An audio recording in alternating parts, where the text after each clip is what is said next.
All right, here's a question we can all relate to, but it's from a beginning angler, and he asks, hey, what can you do when the fish just aren't biting? You got any tips? Yeah, I got quite a few. Actually, we've all been there. It happens to the best of us, but there's several things you can do. First of all, you got to maintain a real positive attitude. You've got to keep that focus. You have to understand that with every cast you make, there's a potential that you could get bit. Have that confidence and have that belief with every cast. The reason being is it's going to enable you to focus more on that cast and on your accuracy and on the presentation as it enters the water, as well as the presentation on your way back to the boat or back to shoreline. It's a focus thing and a concentration thing. If you are not confident in what you're doing and you're not confident that fish are going to bite, then you're not going to be paying close attention to what you're doing. You'll get sloppy, you may miss subtle bites, and you may miss out on an opportunity to catch a lot of fish. So maintaining a positive attitude is absolutely critical to catching more fish. The next thing you should do is slow down. Sometimes the fish just don't want to chase a fast-moving bait like a spinnerbait or a crankbait or maybe your favorite topwater.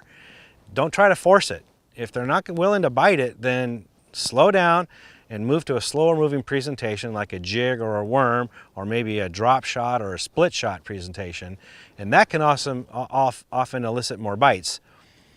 The other thing you can do is downsize on your lures. Go to a 3.5 inch tube jig, or maybe a 4-inch finesse worm.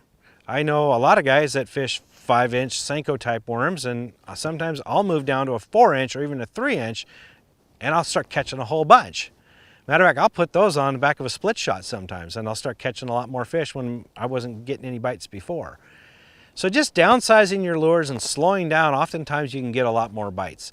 Now, if you've tried all this stuff and you're still not catching fish, don't despair. One of the key things that I do every time I go out fishing is I want to learn something new. I want to have a key takeaway every time I get off the water. So even if the fish aren't biting, take this time, this opportunity to learn some stuff. For example, if you're not familiar with the lake very much, go out there, motor around, go check it out. Go to areas you haven't been before, seen before, and start taking a look at it. If you fish from the shoreline exclusively, go drive around the lake. Look for other areas and opportunities where you can fish from the shoreline, places you've never seen before perhaps. Get an idea of what's out there.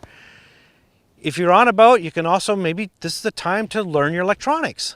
If you aren't very familiar with your electronics, you don't feel comfortable with them, one of the things that I used to do, I'd go over an area that I knew what was there, and I'd graph over it and I'd watch my electronics and what does it look like on that screen versus what's really below.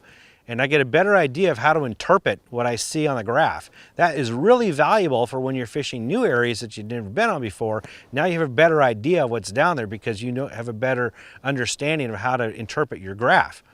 For example, or start playing with the different settings on your graph and take a look at how that changes what things look like on your graph to what's below. Also, it's a good opportunity to learn new techniques. Now again, maybe the fish aren't biting, but say for example, you don't feel very comfortable walking the dog with a Zara Spook, or maybe you've never tried it before. Now's a good time to practice and learn how to get that technique down.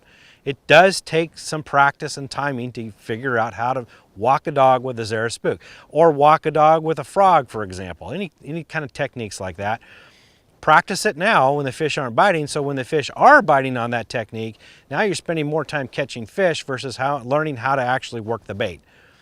So always figure out some way to at least learn something new when you come off the lake, and that way you don't feel your day was wasted and that, boy, I just blew it, and you can really come down on yourself sometimes if you're not catching fish. But if you can at least walk off the lake going, boy, I learned a lot of stuff today, even though I didn't catch any fish, that will help you with your positive attitude and will help you become a better angler. So I hope that helps.